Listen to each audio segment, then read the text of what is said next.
সবাই 2 বছর পড়াশোনা করে, সবাই ওই সেম বইটাই পড়ে, কিন্তু সবাই কেন চান্স পায় না? এখন আমি তোমাকে একটা উদাহরণ দিই। ধরো ঢাকা ইউনিভার্সিটিতে সিট হচ্ছে 1700-এর আশেপাশে, আর ঢাকা ইউনিভার্সিটিতে পরীক্ষা দেয় হচ্ছে 1,30,000-এর মতো স্টুডেন্ট, এরকম রাফ একটা আইডিয়া। তুমি আমাকে বলতেই পারো যে ভাই সবাই পড়ে, সবাই 2 বছর পড়ে, সবাই সেম বই পড়ে, তো সবাই তো চান্স পাবে না। কেন পাবে না? কারণ সিট তো মাত্র 1700, 1.5 লাখ পরীক্ষা দিলেই তো হবে না। এখন আমি জিনিসটাকে একটু অন্যভাবে দেখি। হ্যাঁ, তুমি যদি এই কম্পিটিটিভনেস চিন্তা করো, তাহলে 1300 বা 1700-এর বেশি চান্স পাবে না।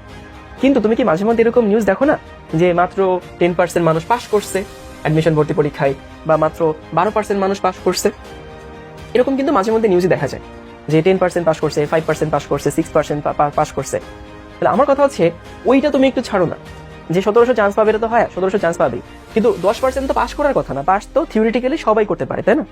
পাস তো থিওরিটিক্যালি 12% করার কথা না। হ্যাঁ, থিওরিটিক্যালি 1700-এর বেশি চান্স পাবে না, বাট থিওরিটিক্যালি সবাই পাস করার কথা। তাহলে এইখানে একটু ঘাপলা আছে, মানে আমাদের কোথাও না কোথাও একটু ঝামেলা আছে।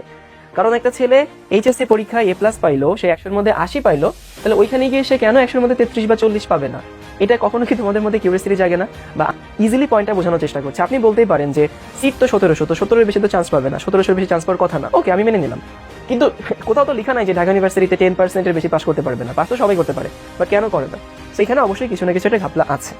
তো এই ঘাপলাটা আসলে কোথায়, আমি ওটা নিয়ে এখানে আলোচনা করবো যে কেন আসলে সবাই পাস করে না বা সবাই চান্স পায় না।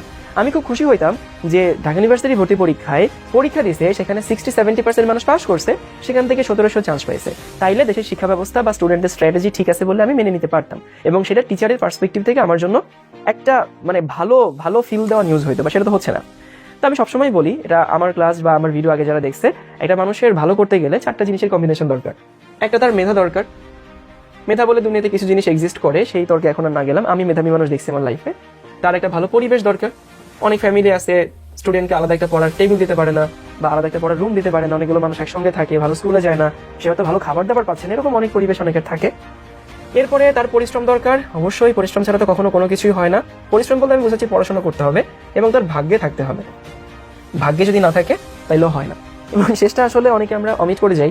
আমি সবকিছু আমার হাতে যা আছে করলাম, আমি আমার স্টুডেন্টকে ফোর্স, আমার স্টুডেন্ট মেধাবী, আমার স্টুডেন্টকে আমি ভালো পরিবেশ দিলাম, সে পরিশ্রমও করছে, বাট ভাগ্যে যদি না থাকে, মানে আমি এরকম অনেক দেখছি, একটা স্টুডেন্ট নিজের পক্ষে যা করার বা টিচারদের পক্ষ থেকে যা করানোর আমরা সবই করাইছি, বাট তারপরও তার হয় নাই, এবং এমন করে কিছু ঘটছে যেটা তার হাতে ছিল না।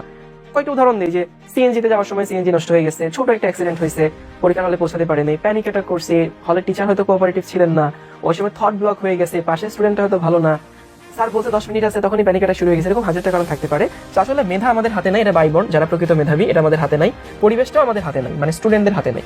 এটা তো আমার ফ্যামিলি আমাকে দিবে। এখন আমার ফ্যামিলি যদি আমাকে দিতে না পারে, তাহলে আমি কি সারাদিন বলবো যে আমাকে দিতে পারো না, দেখে আমি পড়াশোনা করছি না? তো এটা আমাদের হাতে নাই, ভাগ্যটা আমাদের হাতে নাই। আমরা ভাগ্যের জন্য দোয়া করতে পারি, আমাদের হাতে আছে পরিশ্রম। এখন পরিশ্রম কি সবাই করে না? হ্যাঁ, পরিশ্রম হয়তো অনেকেই করে। 10% মানুষ পাস করছে, মানে 10% মানুষ পরিশ্রম করেনি, পরিশ্রম আরো বেশি মানুষ করে। সেই পরিশ্রমটা আসলে একটু স্ট্র্যাটেজিক্যালি করতে হয়। সো কেউ আছে পরিশ্রম কম করে, কেউ আছে পরিশ্রম বেশি করে, কেউ আছে পরিশ্রম স্ট্র্যাটেজিক্যালি করে। তো তোমাকে আসলে এরকম একটা কথা আছে না, যে work smartly harder.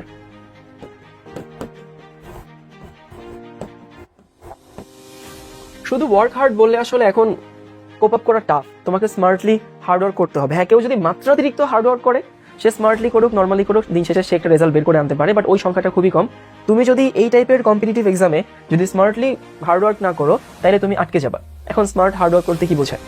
First of all, কেন আসলে অনেকে চান্স পায় না? আমাদের স্টুডেন্টরা এসএসসি পরীক্ষার পরে আমরা একটা ভ্যাকেশন পাই, ওই ভ্যাকেশনটাকে আমরা সেই এইচএসসি পর্যন্ত এক্সটেন্ড করি। তার মানে দেখো তো, থাকে না মর্নিং শোজ দ্বারে, একটা স্টুডেন্ট শুরুতে যদি কলেজে সিরিয়াস না হয়, তাহলে পরবর্তীতে গিয়ে তার কোপ আপ করে ঝামেলা হয়। এই সিরিয়াসনেসের অভাবটা তাকে পরবর্তীতে অনেক ভোগায়। নাম্বার 2 হচ্ছে, কলেজে ওঠার পরে সে নতুন পরিবেশ পেয়ে যায়, মানে একটু ফ্রিডম দেয় বাসা থেকে, হয়তো সে একটা ফোন নিচ্ছে নতুন, তার বন্ধু বান্ধব নিয়ে এখন আম্মু একটু কম খোঁজ নেয়।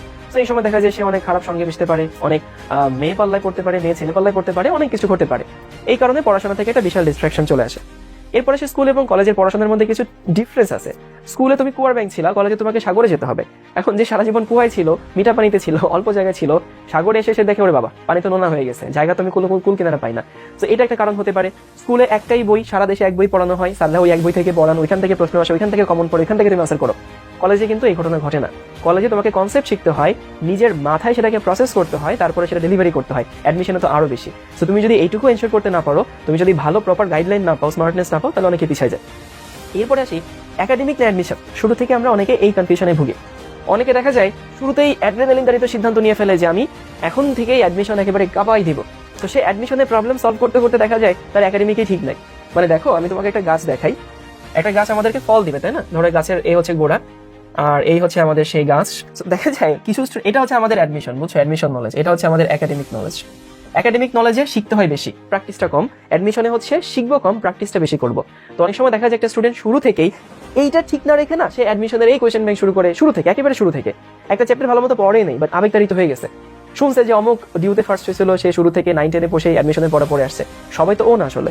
তো শুরু থেকে সে একাডেমিকের পড়া বাদ দিয়ে, কনসেপ্ট ভালো মতো শেখা বাদ দিয়ে সে অ্যাডমিশনের পড়াশোনা শুরু করে দেয়। এটা একটা হিতে বিপরীত করে। আবার অনেকে দেখা যাচ্ছে যে শুরু থেকে খালি একাডেমিকে ঘোরাফেরা করে, খালি বেসিক শিখতে যায়, অ্যাডমিশনে যায় না।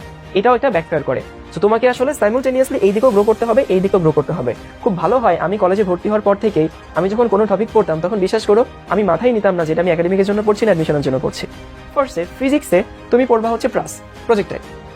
এখন তুমি যখন প্রাস পড়বা, ভাই তুমি প্রাস পড়ো না, তোমার দরকার নেই তো, একাডেমিকে লাগবে না অ্যাডমিশনে লাগবে, তুমি প্রাসটা পড়ো। কিভাবে? একটা কারো কাছ থেকে ক্লাস করো, সেই ক্লাসটা ভালো মতো 2-3 বার রিভিশন দাও, খাতা রিভিশন দাও, মূল বইয়ে যাও। তুমি যে বইটাই পড়ো না কেন সেই বইতে যাও, সেই বইতে কি লেখা আছে সেটা পড়ো, সেই বইয়ের অনুশীলন এটা নিয়ে এক্সারসাইজ আছে সেটা তুমি সলভ করো। তোমার কাছে টেস্ট পেপার থাকবে, তুমি সেখানকার সলভ করো। খবরদার টেস্ট পেপার সলভ কিন্তু আমরা কমন পাওয়ার জন্য করি না, প্র্যাকটিসের জন্য করি। এরপরে তোমার কাছে কোয়েশ্চেন ব্যাংক আছে, তুমি তারপরে কোয়েশ্চেন ব্যাংক সলভ করো। তাহলে দেখো তুমি ক্লাস করলা, ক্লাস নোট রিভিশন দিলা, তুমি মূল বই পড়লা, মূল বইয়ের অনুশীলনী পড়লা, তুমি হচ্ছে কোয়েশ্চেন ব্যাংক করলা, তুমি টেস্ট পেপারস করলা, আর কিছু বাকি থাকে না। হ্যাঁ, এখন তুমি তো বলবা যে ভাইয়া এত কিছু সময় কই পাবো? সময় পাওয়া যায়, সময় কই পাওয়া যায় আমি তোমাকে বলছি। তুমি তোমার ফোনটা হাতে নাও, ফোনটা হাতে নিয়ে দেখো তোমার ফোনের স্ক্রিন টাইম কত। দেখবা যে ডেইলি তোমার অ্যাটলিস্ট 2 থেকে 3 ঘন্টা, যারা একটু এক্সট্রিম চালো 5 থেকে 6 ঘন্টা এইটার মধ্যে যায়। হ্যাঁ, বললো না যে সবসময় তুমি ক্লাসের মধ্যে থাকো, ফোনে ক্লাস করো। সো ফোনের দিকে তাকালেই বুঝবা সময়টা কোথায় আছে। আরেকটা জিনিস, এই যে এতগুলো মানে স্টেপ বললাম যে মূল বই, খাতা, টেস্ট পেপার, প্রশ্ন ব্যাংক, হ্যান ত্যান, আসলে তুমি যদি মূল বইটা ভালো পড়ো দেখবা টেস্ট পেপার সলভ করা ইজি হয়ে গেছে। টেস্ট পেপার যদি সলভ করতে পারো তাহলে দেখবা যে তোমার প্রশ্ন ব্যাংক সলভ করাটা ইজি হয়ে গেছে। সো টেকনিক্যালি আসলে সময় খুব বেশি লাগে না, আর একজন ভালো টিচারের কাছে পড়লে ক্লাসেই সবকিছু কভার হয়ে যায়। তবে মূল বই পড়তে হয়। এতে করে কি হয় দেখো, দিন শেষে এই পাশেটাও গ্রো করছে, দিন শেষে এই পাশেটাও গ্রো করছে। আরেকটা জিনিস হচ্ছে সিরিয়াসনেস। আমরা সবাই আসলে সিরিয়াস হই একেবারে 11th আওয়ারে। মানে ওই যে এইচএসসি পরীক্ষা 3 মাস আগে টেস্ট পরীক্ষা হয়, তারপরে আমাদের আরে বাবা আমাকে কিছু করতে হবে। আগের বছরের ইমিডিয়েট সিনিয়রদের রেজাল্ট দেয়, অমুক পাই নেই তার দুঃখের খবরগুলো দেখি, অমুক পাইছে তার সেলিব্রেশন দেখি, তখন আমাদের মনে হয় যে না আমাকে কিছু একটা করতে হবে। কিন্তু ভাই তখন না আসলে যদু মধু কদু সবাই সিরিয়াস হয়। ওই সিরিয়াসনেস কিন্তু ডিফারেন্স তৈরি করে না। হ্যাঁ তৈরি করে, তুমি যদি এক্সট্রিমলি সিরিয়াস হও, তুমি যদি এক্সট্রিমলি পরিশ্রম করো তাইলে হয়তো ডিফারেন্স তৈরি করে। কিন্তু যারা শুরু থেকে সিরিয়াস ছিল তারা করে কি, অ্যাডমিশনের সময় না ওই শুধু রিভিশন দেয়। আমাদের শেখার 2টা ফেজ আছে, একটা হচ্ছে ইনপুট ফেজ।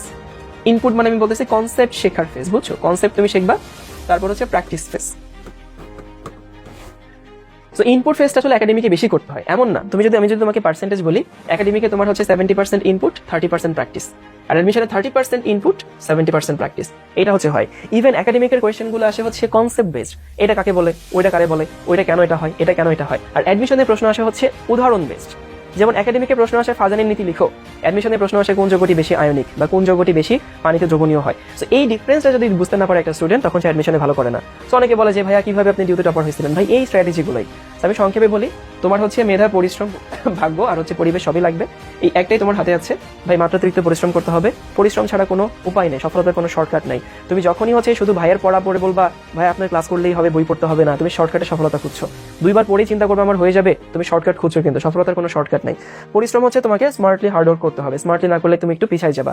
এরপর আসে হচ্ছে একাডেমিক অ্যাডমিশন, দুটো একসঙ্গে করতে হয়। একসঙ্গে করতে হয় মানে হচ্ছে একসাথে বেসিকটাও শিখতে হয়, একসাথে প্র্যাকটিসটাও করতে হয়। অ্যাডমিশনে তুমি যদি এখানে খুব বেশি দূর নাও যাও তাও প্যারা নাই, এইটুকু তুমি অ্যাডমিশনের সময় কি কভার করতে পারবা।